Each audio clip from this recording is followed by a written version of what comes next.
started or prepare to get started? We have a small group, so we don't, normally I would, Yeah. I would say, well, let's mute ourselves and this and that, but I don't think it's not required. I think we just have it. And I'll share my screen now, and you'll see the presentation that Vicky and I worked on the last couple of weeks, and we'll look at the Christmas markets on the Rhine. Okay. Yes, please. Okay.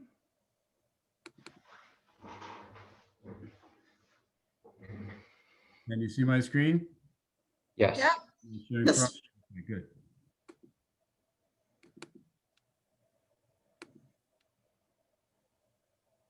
Okay, Vicky, do you want to start? It's up to you. It's just like, Isn't this one that you? No, sure, I can go. So welcome everyone. Why you chose this itinerary? Tell us why you chose the itinerary then. Okay, I can certainly do that. So I tend to throw people off a little because I open my mouth and people hear what's mostly an English accent. But I'm actually German and I grew up on the Rhine. And so when I was putting together my first group, I was like, you know what, I'm going to go back to my roots. I'm going to introduce people to where I grew up and the traditions that I grew up in. One of the most important ones that was Christmas markets, which are just a really fun experience wherever you're from.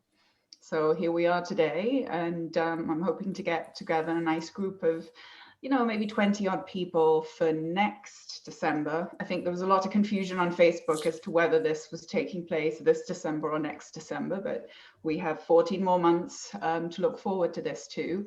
And so what Stephen and I would like to do today is give you some impressions of what this particular cruise is like and how we integrate the Christmas markets into it.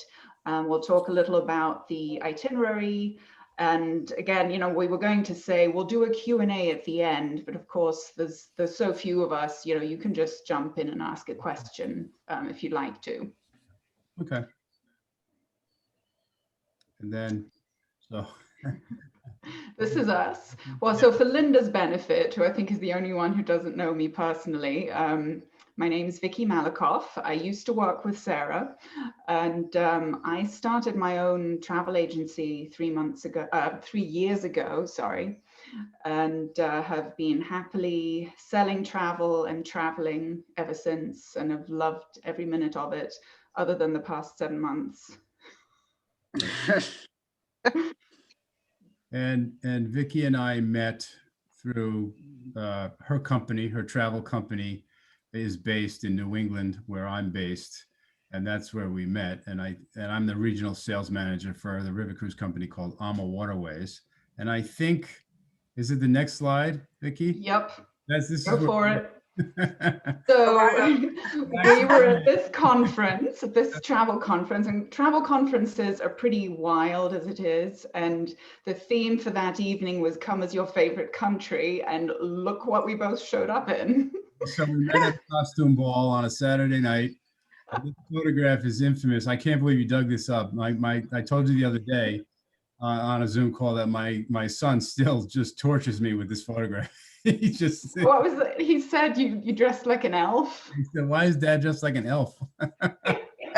You do not look German, even a little bit. So not even the 1999, Amazon rush order lederhosen helped me out here. So yeah, but we did meet there. Jenny Garner is coming onto the call now, Vicky. I'm gonna admit her. Oh, sure. Yep. But that was actually like a 4-day function, meeting of the minds of all the best suppliers and best travel advisors. And we did actually have fun. That's what I like you. And you did seem very thoughtful and serious about your new profession. And we did some business together early on.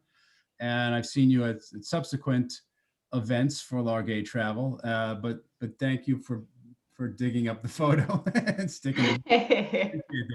Try and stop me. Yeah. So, of the folks on the call, who's been on a river cruise? Everybody? Okay, so Vicky is here. Okay, so I have not been. I've been on an ocean cruise, not a river cruise. Right, same here. Okay, so we're not gonna spend a lot of time talking about, nautical product per se, but I'll just let you know the ships look like this. They're referred to as long ships because they have to uh, fit through the locks of the different rivers and waterways that we sail on. We are sailing on the Rhine River here, and this particular series of ships that are on the Rhine would be 38 feet wide and 443 feet long. And for Ama Waterways, we would put 156 passengers on a ship that size with a crew of 54, okay? The staterooms are different sizes. Some of the staterooms have balconies, some of them have twin balconies, some of them have fixed windows. There's 2 restaurants on board, there's a bar on board. You know, as Vicky talks later about the program and the promotions and the discounts and so on, please know that for river cruising with Ama Waterways, all of your meals are included. All of your beer and wine is included with your meals. There is a sip and sail happy hour every night before dinner for an hour. We open the bar. All of the, most importantly, the excursions are all included. So as we go through all these excursions, we'll go through some, we won't go through every excursion. We'll go through some of the ports and we'll look at the excursions, but they're always included. There's no upcharge, there's no optionals. So this is almost all included. It's not quite every drop of alcohol you're going to drink, and we don't. It's not including the gratuities, right? So, but it's almost everything is included. So, just wanted to just give you that overview of river cruising. I know most people have been on ocean ships, deep water ships, but this is a very different experience. It's really about bringing you right to the town, right to the city, docking right in the center of town. Most of what we're doing is you're getting off the ship and you're walking to the Christmas market. So you're walking to the center part of town. Sometimes there is some coaching involved depending on where we are on the river, but that's really the concept is your floating hotel, your floating restaurants, and your luggage is always with you. You're not packing and unpacking. Okay. And one thing I'll add, especially for the ocean cruisers, is because these ships are so long and narrow, every cabin is an outside cabin. So there's no like interior ones. Everyone has a window, which is kind of nice. And the cool thing, if you can recognize this or understand this, what I like about it is, and one of the reasons we win a lot of awards for design is there's not an inch on the ship that's wasted space. I mean, the engineers have thought of everything, and because you've got to make the most of the space, and everybody's got to go through the same locks, everything has a purpose. This for everything on the ship. You'd be surprised how much personal space you have in the staterooms, and then how much space you have in the guest areas, in the public areas. So you've chosen a Christmas market cruise, Nikki. So these show some of the, the holiday spirit. The idea here is you're taking a very popular, the Rhine is one of our 2 most popular itineraries, either that or the Danube. And then you're doing it during the 6-week Christmas market period, which is traditionally the week after our Thanksgiving, right through Christmas. Some markets go right through to Little Christmas, the 6th of January. And we decorate the ship and we sing carols. The crew gets into the holiday spirit. And, it's a time of year where you think about traveling with friends or you think about traveling with family. We talked earlier, Vicky, about traveling with extended family. I've traveled on these ships with my adult children. I brought my mother-in-law one year. So you can get generational travel here. It's just a really neat time of year. And if folks are interested in seeing how my grandmother used to call it the old country celebrate Christmas, this is a really nice itinerary. It's not, some people ask me if it's not a religious thing at all. It's not about church or Christianity or anything like that. It's Christmas markets. It's a holiday spirit. They're festivals. You're visiting festivals. You're eating a lot of food. You're drinking a lot of beer. You're buying a lot of holiday things. So that's kind of trying to set the mood there for everybody. Anything you want to add on this slide, Vicky? No, you hit the nail on the head. It's all about eating a little too much and drinking a little too much and buying lots of cute Christmas decorations. You got it. So I think I'm going to defer to my German friend here. Talk about some Oh, local. why, thank you. Okay, so this is where I'm in my element, because like the food and drink at the Christmas markets, that's what attracts me. And to be fair, what you're seeing in the top left, I don't think you'll be seeing there, and that's the Christmas goose, which is what you would traditionally eat in Germany for Christmas. At top middle is the Stollen, which is the traditional Christmas cake in Germany, and it's actually a sweet yeasted bread with lots of raisins in it, and you may be able to see, if your screen's big enough, there's actually a marzipan center running through the middle that I love. Getting all excited already here. And then the other thing that I particularly love is the Glühwein, or the mulled wine, which is spiced and sweetened and the best thing you can drink on a cold afternoon.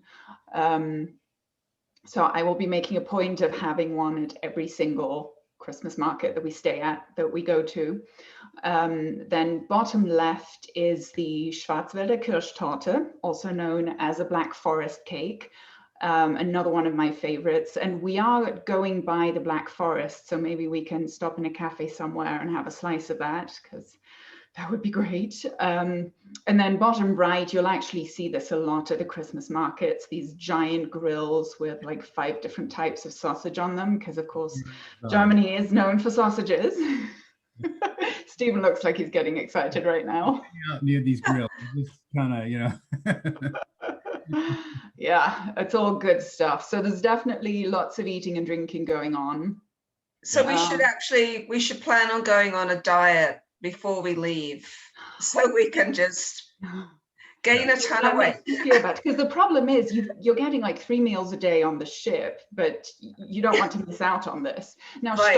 Stollen, for example, is a great souvenir to take home. That's assuming customs lets you in. But Stollen lasts a really long time. You actually bake it a few weeks before Christmas, kind of like Christmas pudding, and it actually gets like juicier and better tasting if it rests for a couple of weeks.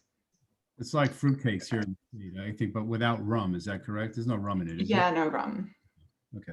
Yeah. This is all good. This is all good stuff. And this is the time where I'll mention we do have a fitness room on board the ship, and we do offer classes in the morning that I do recommend, like stretching and yoga and getting going in the morning. So Good. Yeah, that's a good idea. with a wellness instructor, which is kind of cool.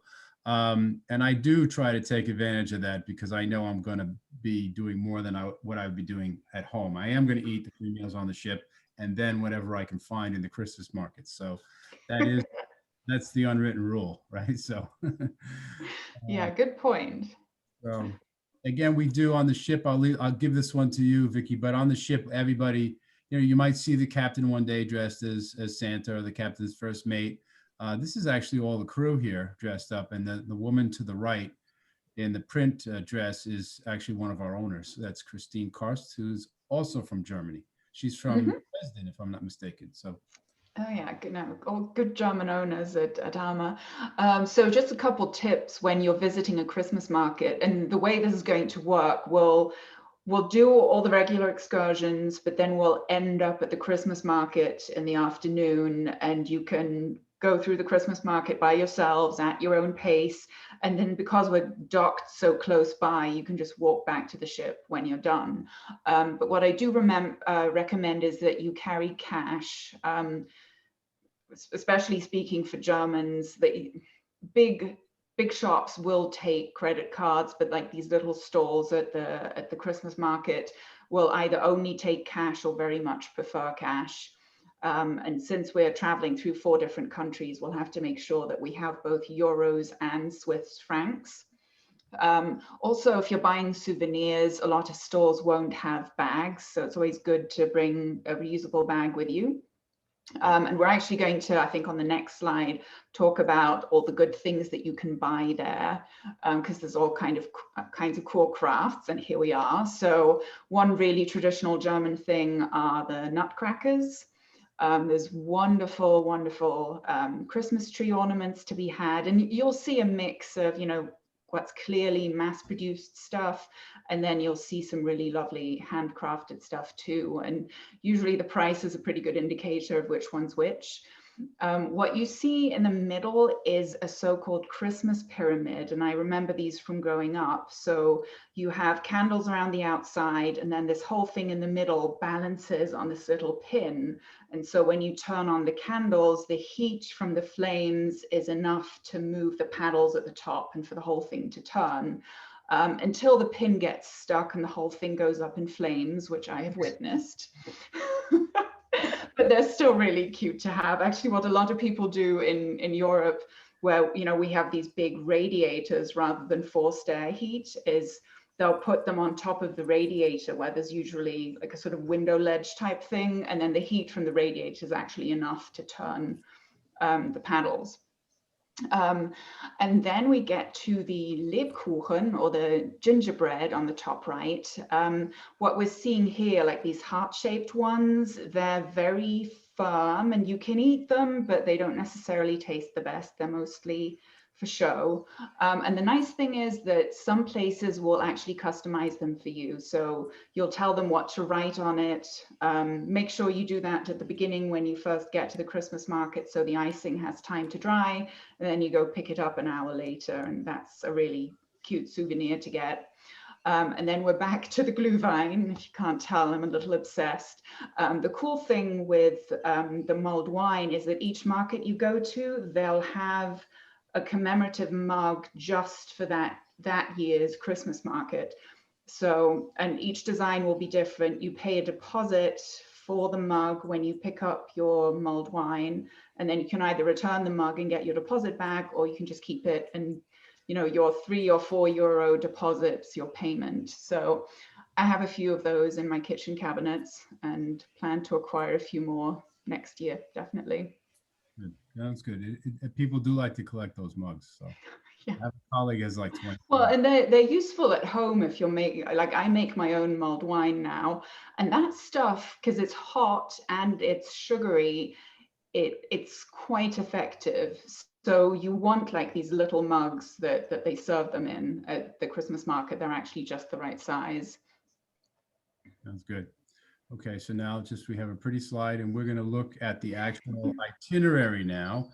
And I think I have there you go. So what is the red arrow pointing to, Vicky? Oh, the red arrow is pointing to the red dot, which is where I grew up, which is a pretty average looking town called Krefeld. And I totally eyeballed the spot where it is. It's about an hour's drive north of Cologne. And that's where I spent my formative years. So, well, we can all wave to my mother as we sail by. Okay. So everybody, I got not a map to scale, but the way that, just to give everyone a general idea, the way that Vicky has booked this is south to north. So we'd actually be getting on the ship in Basel, Switzerland, and you have a pre-night booked in Zurich. But I love the itinerary because, you have all of these little towns, these little medieval towns, Freiburg and Brisach and Requeir and Gengenbach. Strasbourg I love, is one of my favorite places in France. Heidelberg is lovely. Speyer is lovely. We're not going to look at all these places. We don't have the time. Rudesheim is a great little town, just sloped with vineyards. Great Riesling comes from there. So this is one of our most popular itineraries year round. We'd start the season in late March. We'll go right through to the Christmas markets. We'll finish the last week of December. We have a total of 4 ships on this on the Rhine at any given time. We have different itineraries. So great itinerary. That's a good one. This, yeah. Yep. So what we're going to do, so the actual cruise starts on December 7th, and it doesn't start till, you don't have to check in until the afternoon, but we're traveling in the winter. Some of us are coming from the West Coast. We all know about all the things that can go wrong. So I've basically added a pre-night in Zurich just to make sure we don't miss the boat, literally. So You'll all come flying into Zurich, which is the biggest airport in Switzerland, so it's the most convenient one. I have a lovely hotel booked that's right downtown. You can just take the train in from the airport. It's like 10 minutes, and I actually have a representative waiting for people at the train to take them the 2-minute walk over to the hotel, so it'll all be nice and easy. And since we're already in Zurich, we might as well make the most of it. So the next morning, I've organized a walking tour.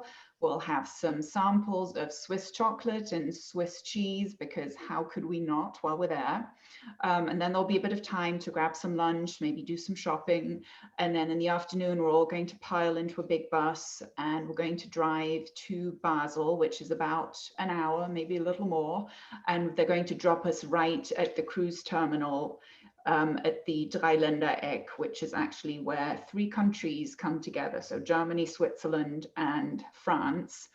And we'll be there in time for the check-in and the welcome cocktails and dinner and all that good stuff.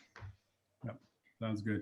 And I love the fact that you're bringing folks in a day early. It's super important that time of year, like you said. Coming from I've always advised people to do that. So good job. And then you're coming in, well, you're really just getting on the ship in Basel. I have some nice things to say about Basel, Switzerland, but for the most part, you're getting on the ship. Really easy that, you'll get to the dock. There's only a couple of spaces where the river ships are, especially that time of year. And it takes, to get on a river ship, to check in, it takes about what, 7 minutes, Vicky? I mean, it's really an easy process. Mm-hmm. Even checking into a hotel or checking into a large ocean ship, very easy. We'll have a welcome cocktail that night. The cruise director will meet everybody, and actually you'll meet the entire crew the first night. We have a little, we'll kind of a parade of stars. The crew comes through the guest lounge.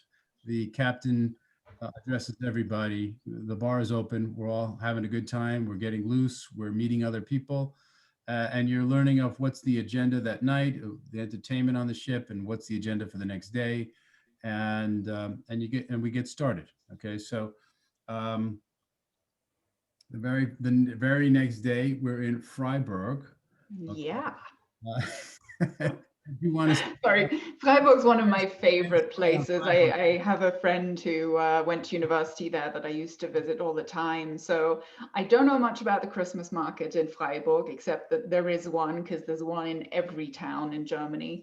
But what I love about Freiburg that makes it a little different is it has this really cute medieval town center. And what harkens back to the days when most people couldn't read is that in the pavement outside of each shop, there's a little mosaic, like a picture that tells you what that shop sells. So you'll have a couple bread rolls outside the bakery, and a book outside the bookshop. And of course they've maintained this over the years, so that's just really cute to see. And then another curiosity about Freiburg is that there's a lot of water there. So they have all these little channels or streams running through the downtown area, kind of on the side of the pavement. And the legend is that if you accidentally step or fall into one of these streams, if you do it once, that means you're coming back. If you do it twice, you're going to fall in love with someone from Freiburg. And if you do it 3 times, then you're staying there. So be careful where you step. And I have a couple other Freiburg stories, but they're slightly not safe for work. So you'll have to come on the trip with me to find out. Okay. And you're right that the Central Square area is beautiful. And that is where the Christmas markets are, in the Central Square area. And they're broken into 6 or 7 different sectors there. The squares are kind of separated a little bit. And that's where we'll end our walking tour and then get into the Christmas market. So really, it is a really nice medieval town. And then the next day you can do, now remember now where we are on the Rhine at this level, at this point of the Rhine, is the natural border between France and Germany. So there are going to be some days where you can do an excursion with us, either in France or in Germany. You choose. And every day we offer 3 different walking tours. We offer a hiking tour and we offer a biking tour. And most of the tours will end with some type of tasting, whether it's a wine tasting, beer tasting, some local cuisine or pastry, something like that. On this particular day, we're in the Black Forest. You could be in the Black Forest in Gengenbach, okay? And Gengenbach is a lovely town on its own, but it is known, what's most known for is that it has the largest Advent calendar in the world. I did check that, and every place I can see that seems to be a legitimate claim on their part. I don't know who they're competing with on that dubious claim, but that is the town hall there. Goes back centuries, the town hall, and they have this Advent calendar that they reveal a different image every day during the Christmas season, right up till Christmas. And it is a really interesting visit. It's a very nice visit. It's nice to be in the Black Forest. Unfortunately, this is the tough decision on this itinerary. It's also the same day that you could choose to do Strasbourg in Alsace. Be in Strasbourg, which is my favorite stop on this itinerary. So I've done both because I work for the company and I've done this many times. But on a one-timer, that's going to be a flip of the coin. Honestly, because I would say outside of Christmas markets, I would choose Strasbourg every time. In Christmas markets, I think I might do Gengenbach. So, but a really nice visit here.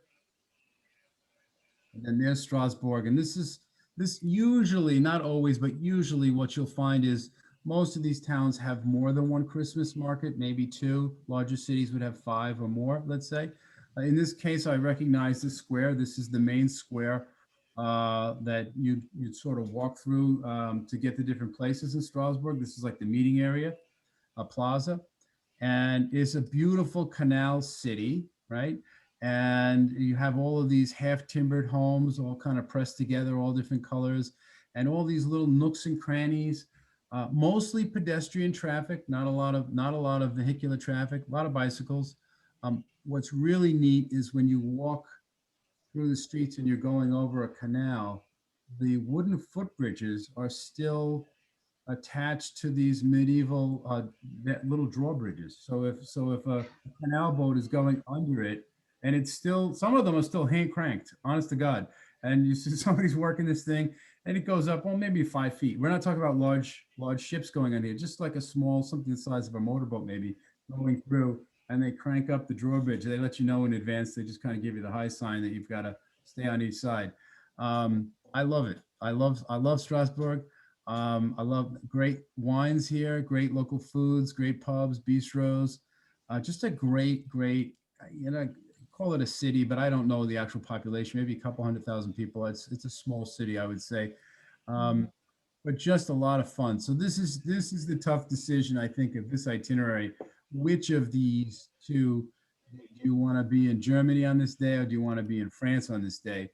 You can't go wrong. They're both great visits. So, but this is one of my personal favorites. And then we call Romantic Heidelberg. So Heidelberg is also a medieval town. I say town again. Beautiful castle here that goes back to like the 14th century. There's a famous university here, Heidelberg University, that also was founded in the 14th century. Very popular place. For me, great walking town. Again, a lot of these small bridges that you can walk over, not a lot of vehicular traffic. I love the vibrant colors of the homes, the buildings. I love the architecture. Here, there's a relatively small Christmas market, which is a good thing too. When we get to Cologne, it's a fairly large Christmas market, and in a typical year would be filled with people. I do like Heidelberg a lot.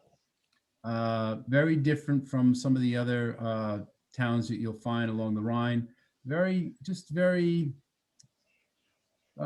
Some of the architecture is very Romanesque. It's really different. It's just a really neat city, town. And I love, so you can see in the forefront here, Vicky mentioned it a little earlier about, the different stalls. Some of the stalls will have food. Some of the stalls will have trinkets. Some of the stalls will have clothing. And basically what the vendors do is they have shops in the town, but they rent these stalls and they come out and they bring this stuff out. The markets typically open around 9 or 10 in the morning and go through like 8 or 9 at night. So you can do all day. And what we're doing would be contingent upon what time we get to port. Are we waking up in that port? Are we getting to that port in the morning? We're getting there in the afternoon. So our excursions are all time basically based on nautical decisions. But again, every day you've got the option to do a hike with a guide, to do several different walking tours with a guide, a local guide. But we also give you plenty of time on your own because you're not far from these towns. You can just step off and maybe it's a couple blocks into the center.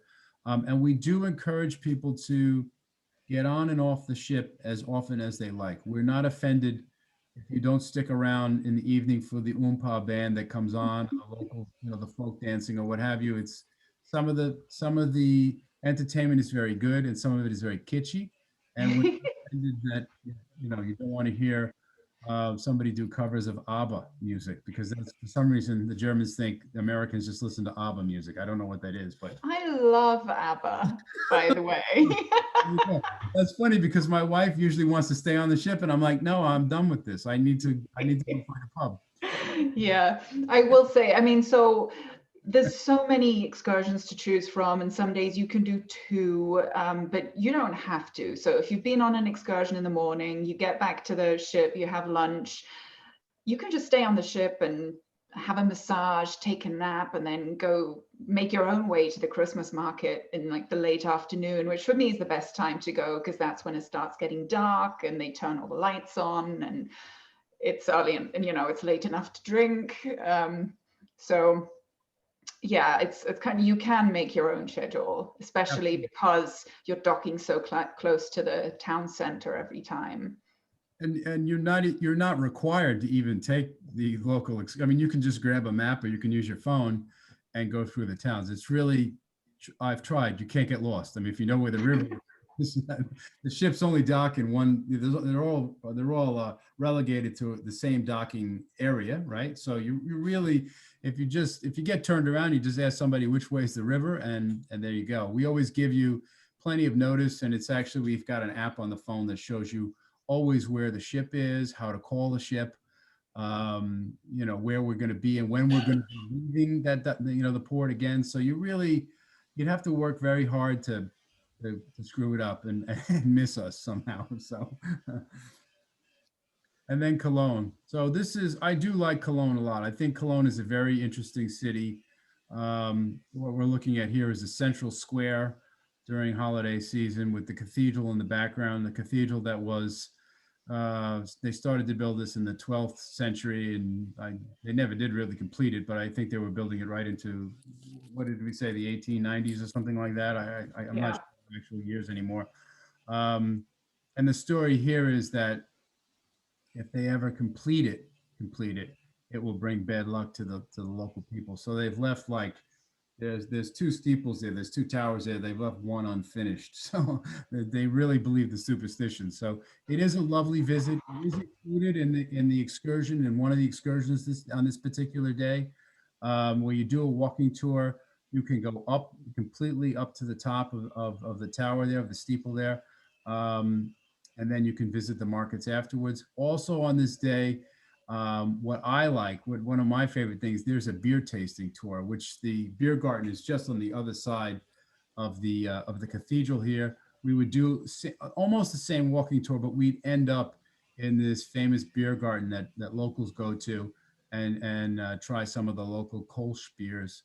I like that. I've done that maybe a half a dozen times and it doesn't get old. I like to go to places and have a beer or a glass of wine with local people. And they're regular folks. You can see all the football jerseys hanging from the rafters in this place. It's just regular guys. Sometimes I'm there, people are on their lunch break, they're at lunch. Sometimes I've gone there for dinner and it's people just eating massive amounts of animal protein, if you know what I mean, grilled meat. like you couldn't find a vegetable on the menu, I don't think, you know? So, Yeah, just the giant schnitzel that covers the entire plate. yeah, Yeah. pork belly, everything that could kill you is on the menu at this place. But it is a really neat place. It's a fun place. The staff is great. We have, we'll just reserve some long tables and we'll bring our guests in as their tours finish. And that's not everybody on the ship at the same time. So let's make this distinction, Vicky. So we don't want you to think that we were walking around Germany or France with 150 people. We break these walking tours into groups of 12 or 15 people at a time. So it's very intimate. It's a lot more comfortable and easy to do. And I mean, these days, you've got a little Bluetooth in your ear and you've got a little transponder around your neck. You can hear what the local guide is saying at all times from quite a distance these days. But it is nicer to be walking around with 12 or 15 people or on a bike tour with 15 people than with 40 people or 50 people. You'll see other cruise lines, how they do it. It's just not the way that we want to do it, right? So, but Cologne is a great city. It's a mixture of old and new. You know, one of the infamous things the city's known for is the Allied forces bombed the bejesus out of this place during the Second World War. So you'll see some of these old medieval structures, but the rest of the city is fairly modern, and it's a fairly young city too. A lot of young people, young working class city, as far as I can see from my visits there. But very interesting place, and a very formidable Christmas market as well. There's more than one, but this is the main one. So I've gone too long on Cologne. Sorry. So Amsterdam, has everybody on the call been to Amsterdam? Anybody, everybody? No? Okay. Judah's been. Okay. Excellent city for many reasons. I mean, great museums, great art museums, great botanical gardens, great culture, history, all different sectors in the city. The story that I like to tell is I took my adult daughter last summer. My wife and I were celebrating our wedding anniversary. We took my 22-year-old daughter and her boyfriend. At some point, though, we knew they wanted to do something different in Amsterdam than what we wanted to do. So we separated, okay? And I said to my daughter, now remember, I gave her some money. I said, it's all good here. That's fine. Don't bring anything back on the ship because dad works for the company, okay? So, but my wife and I had a wonderful afternoon and evening in Amsterdam, and the kids got back before we sailed, which was a good thing. That was the other thing I said, you gotta be back on the ship by 11:30. We sail at midnight, that kind of thing. We were going the other direction. We started in Amsterdam, we were going south. But really a truly eclectic city.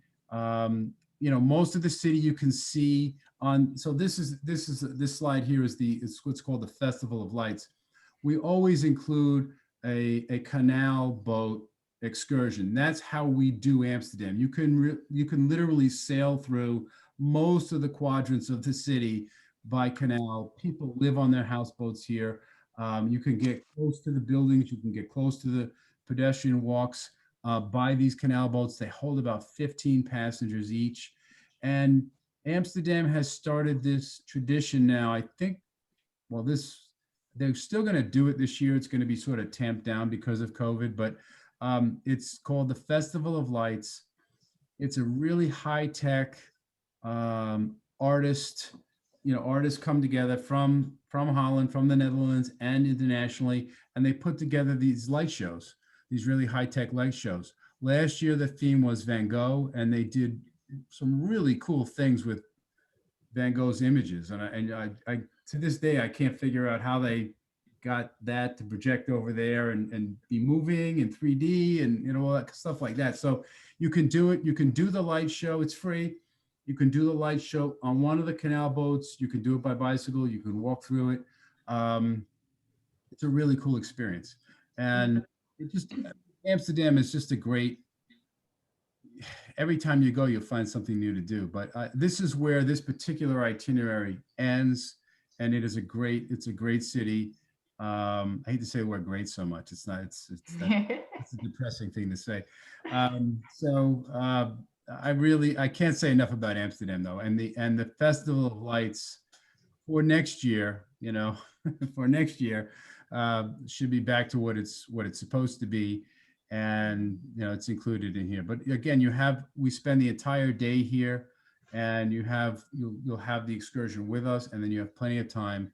And where the ship docks in Amsterdam, it's not the city center, but it's right by the main rail station, and it's maybe 3-4 blocks from the first central part of Amsterdam. So completely a walking city. I don't see you would need to cab anywhere or anything like that. You can, if you have the day, if you've got several hours, you can get pretty much anywhere you need to be in Amsterdam. So yeah. No, I'm really looking forward to this part. I think it's great that we have an overnight there. So from my perspective, my package ends the day that the cruise ends here in Amsterdam, but I already know I want to stay a couple of extra nights. And if enough other people are interested, I'm happy to, negotiate a group rate at a hotel and set up a couple of tours. So that's something we can talk about whenever people are booking. But yeah, sounds great. Never done a Dutch Christmas. something new every year. So yeah. Now we get to the downer part. I just feel that, we kind of need to address the elephant in the room here. So we are looking at 14 months from now. So hopefully everything will be fine and no one will have concerns about traveling at that point. But let's maybe first of all, Ama Waterways isn't, transporting Americans right now. It is leasing out the ships to a German company, and they have been cruising. So, Stephen, maybe you can talk about the, the safety measures you put in place. Let's talk about what it looks like today. Even though our hope is that it won't look anything like this, 14 months from now. But so everybody understands, we were the first American river cruise company to start sailing on the Rhine back in the beginning of July, when Europe started to open up. There was a couple of European companies maybe started in June. So it was important for us for two reasons. We did contract or charter the ship to a German tour operator called Ahoy. I don't know, Vicky, if you're familiar with them. And it put one of our crews back to work, which is obviously very important for our owners. But the other thing, I think more importantly, is we got to see the protocols. What are the protocols? Can we do this? Is this hard to do? Is it, what are the rules? What are the new rules now currently? So currently there is an agreement between these countries in we call the Schengen region, the central part of Europe. So these countries that share the Rhine River, have got together and said, okay, this is what we're going to allow on river ships. So currently the maximum amount of passengers that's allowed is 100 passengers. Now, for us, we hold 156, but many of our competitors would put far more folks on a ship that size. So many of our competitors put 200, 190 or 200 passengers. So for them, it's about 50%. For us, it's about 2/3 of what we normally carry. The other protocol is when you leave the ship, what's the largest group size you can have when you're walking around on an excursion, and that's 15. Well, that's good because that's pretty much what we have anyway, sometimes less than that. So that was a good thing. The other thing that I think is obvious to everybody is a common sense thing. We see it in this country. No more buffets. The buffets at breakfast and lunch are gone, and they will never return. We don't. So we're going to do plated meals always, and serving stations where there'll be a chef either in the morning making omelets to order, in the afternoon maybe a carving station, something like that. And then with regard to face coverings, you are required currently when you leave your stateroom, when you leave your cabin, when you're walking through the corridors, you must have a face mask on until you get either to the guest lounge and are seated, or to one of the restaurants and are seated. Then similar to, at least here in Massachusetts, when I'm seated at my table at my restaurant, I can take my face mask off. So very similar to that. And other things that we have done just through, just kind of trial and error, like what works better. So we've taken the top third of the sun deck and turned it into an outdoor dining restaurant that I don't think that will help so much in the Christmas market season. We'll talk about weather in a minute, but it does help us the rest of the year, just further, socially distance everybody. And people are allowed to get room service. That might help us sometimes. And then the other things I would talk about is that I think because we sail all over the world. So we sail in Africa. We're on the Chobe River in Africa. We're on the Mekong River in Cambodia and Vietnam. So we have safety measures there because these are places where you have to be very, very health conscious. So we know how to disinfect luggage. So we've started the same way we would disinfect luggage in Cambodia is now how we do it in Europe. We never thought we'd have to do it this way in Europe, but we do. And same thing with cleaning the ship and maintaining everything sparkling clean. We would normally do that twice a day on a ship like this in Europe. Now we're doing it 5 or 6 times a day. And we are currently doing not temperature checks, the actual to the forehead checks every day. And I will say this, we are selling the ship to capacity every week now at the 100-person capacity. And, whereas I think when we first started in July, I think the captain said it was like a ghost town. I mean, we were one of the only, passenger ships on the Rhine. He said it was kind of eerie, but now there's over 65 ships sailing on the Rhine and the Danube and the French waterways. So it's Europeans. But not so for Americans. I think we all pretty much understand that. Canadians can now go to Europe, but they still, I believe, are required to have the 2-week quarantine when they return, if I'm not mistaken. So that's the way it is now, and I'm happy to field any questions with regard to travel insurance. We have a waiver now, an additional waiver that allows people to cancel their trip for any reason and receive, store credit, will say ship future cruise credit for 2 years, right? So the insurance that Vicky would sell you, the travel insurance she would sell you, would cover you for certain things, accident, illness, things like that. COVID, if you got sick from COVID, you'd be covered for medical insurance, certainly. But fear of COVID is not something that's covered under a traditional travel insurance policy. So we've added a waiver for actually a very nominal fee that says if you're not feeling right about it, you can just push this off a couple of years.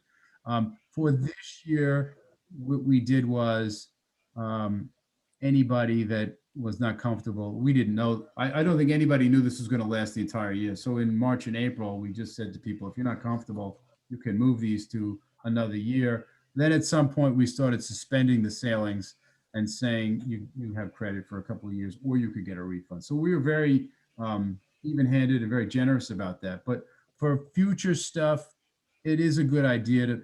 You should always have travel insurance. My company pays for my trips when I go on for business, and I buy travel insurance because what if something happened to me there, right? So you should always have travel insurance. But the waiver now is something that you really should consider as well. So I hope I covered that well, Vicky, from your perspective. Yeah, no, thank you. Because I was going to prompt you on that too. So yes, your normal travel insurance doesn't cover most COVID related issues. It covers you if you contract it while you're traveling and you need emergency health coverage. And I believe it also covers you if you, let's say you have a test a week before you leave and you test positive, Right. As long as you get a doctor's note, you're covered as well. But in terms of, fear of COVID or just not wanting to travel because, infection rates in Germany just went up, that's excluded from standard travel insurance. So that's where I think Ama's waiver nicely complements that. So hopefully we're not going to have to worry about all that in 14 months' time, but it was something that I felt we needed to address given our current situation. Right. So, but let's move on from that because that was horrible. So one other thing before we go into the Q&A, I don't want to go into pricing in detail right now. I can have that conversation individually with people. The pricing is on my website if you haven't seen it yet. What I will say is that the nice thing about traveling with a group is that you do get discounts. So the lower cabin categories are getting the $250 per person standard group discount. And then the higher cabin categories, actually, there is a promo going on through the end of this month where you actually get $1,000 off per person, which is really nice. And then in addition to that, there will be, and that's for all cabin categories, an onboard credit, and for the duration of this promo, a cabin upgrade. So there's lots of good things going on right now, and you know, it might be a good idea to put that deposit down before the end of the month. And I think that was all I had. And the other thing I will say is, if you look at my pricing, don't compare it to what you're seeing on the Ama website, because it's not apples to apples, because we're including that night in Zurich, we're including the transportation to Basel, as well as the walking tour, and we've actually already included the port charges as well, which are normally in addition. So just be aware that that's not an apples to apples comparison. But other than that, if anyone has any questions, we'd be more than happy to take them. So I have just a basic question. So we're going through obviously these different countries. Will the ship will we be able to get a local currency from the ship? Sometimes the hotel manager on the ship carries currency, but for the most part, ATMs are everywhere. So here's what I think about the actual cruise. I think everywhere we stop on the cruise, the euro would be good. I think that for your pre-stay in Zurich is where you might need some Swiss currency. Okay. On the ship, on this itinerary, I've never been. I just carry euros. Yeah. Yeah. So there'll be bureau to exchange places throughout. I mean, yeah, I mean, honestly, what I do when I travel in Europe is I use my American ATM card to get money, and often that's a better exchange rate than you'll get from a bureau d'échange. So yeah, okay, yeah. Right. I mean, come prepared with a little. Yeah, I mean, I've traveled to a couple of countries at once on trips before, and I can just pre-get, you know, currency. Yeah.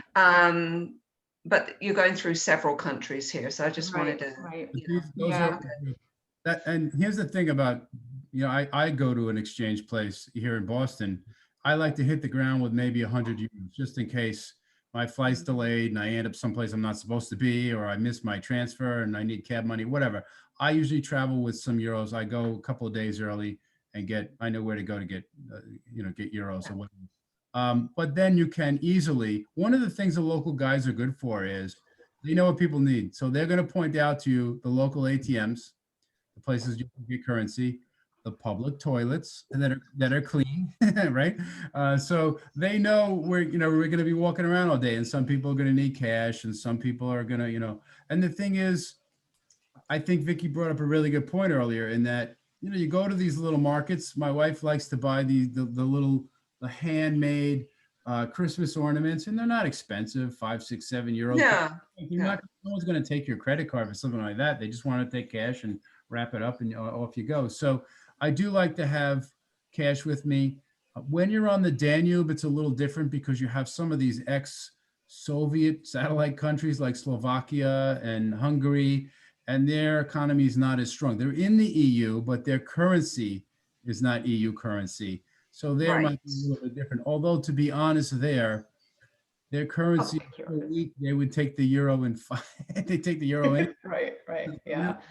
So, okay. But I mean, that definitely is one of the plus points of this itinerary, that so if you think about it, you're arriving in Zurich, you're going to need maybe dinner the one evening, breakfast is included, and then lunch before we go to Basel.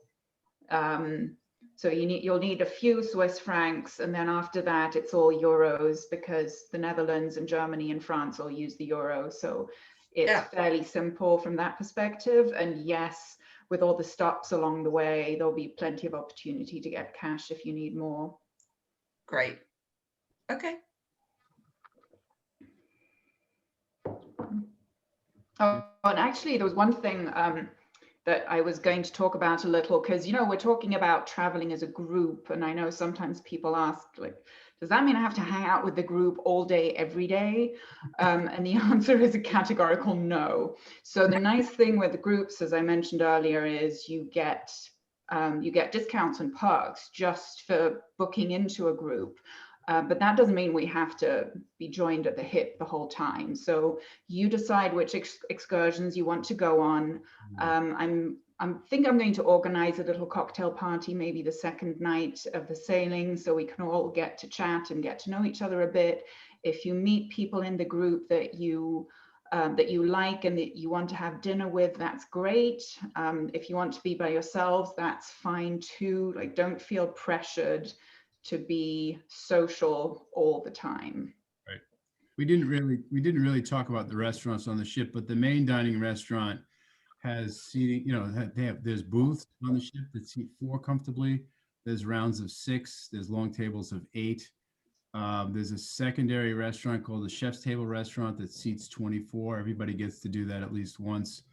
There are, depending on the size of your group, there are 2 smaller rooms that are off the main dining room. They're called the wine rooms, and they each seat 10 people. So you could, if you had 20 people, 10 of you could go in one of these rooms, 10 in the other room. It's kind of a semi-private room. That's pretty cool too. So you can sit wherever you want. It's very laid back. There's no dress code as far as dining or anything like that. Yeah, it's a different experience. It's not your traditional river ship. I think back in the day, we thought of somebody of a particular demographic, a particular age. At this time of year, you'll see more families traveling generationally. I don't mean small children, but I mean adult children with their parents and sometimes even their grandparents. You'll see more friends. You know, you see a lot of groups. We do fill the Christmas markets with a lot of small and mid-sized groups, right? So it's just a really neat experience. And the other thing I would add to what Vicky said earlier about the promotion, I mean, $1,000 off is a meaningful promotion, but already the rates, it's out of season, obviously. And so the rates are already a third discounted. You know, the stateroom is already a third less than peak season, which is May through September. So $1,000 off of a good cabin is a pretty significant price reduction. You know, so that's usually, the funny thing is, it's usually when I'm allowed to travel. When I travel for the company, I'm traveling in December because I'm leading a group myself, usually of travel advisors, right? So it's usually the time of year, late November and December, that I'm in wherever, Germany, on the Danube, on the Rhine, wherever. And the weather, well, you folks are in, some of you places where it gets cold. Yes. Yeah. So it's pretty temperate. It doesn't usually, we had I think some of those photographs where the snow is a little bit from our marketing department, because it might snow near the river, but it doesn't really stick. It sticks up on the foothill when you get up into the mountains. So mostly 30s. I mean, it's usually what it is. I can remember one winter when it was a little colder. You know, I'm in New England, so it doesn't bother me, but it's really not a harsh climate. So. Yeah, I mean, I would expect it to be above freezing during the day. And yeah, that's kind of what I remember from growing up, that we might see some snow in Switzerland, but as we get further north, it's going to be a little milder. And I think, I just want to put up your contact Oh information. yeah, thank you. How to contact. So I think you all have my contact information anyway, but here it is again. And if you go to my website, destinationuncharted.com, on the home page, if you scroll past the big picture at the top, there's actually a button with a link to the itinerary and the pricing. And then, of course, call me if you have any questions and when you're ready to book. Thanks, guys. That was great. Oh, you're very welcome. Very good, Vicky. Yeah, well, I It hope we looks- covered everything. And Yeah, it looks great. oh, it's, like I'm way too excited about this. I'm kind of disappointed. I have to wait another 14 months now. I know. I need to get myself a bottle of 2-buck choc and start making glühwein, which, by the way, is totally fine. That's all I ever use. So by the time you've added sugar and spices, like, don't waste your $50 bottle of wine. Send us your recipe so we can practice before we go. Okay, yeah, I can do that. I wrote it up for like Christmas Expo a couple years ago. So Definitely send it. Send it over. Good stuff. Okay. All right. Thanks so much. Okay. Yeah, thank you everyone for joining us. Thank you. Bye. Everybody, thank you. Bye.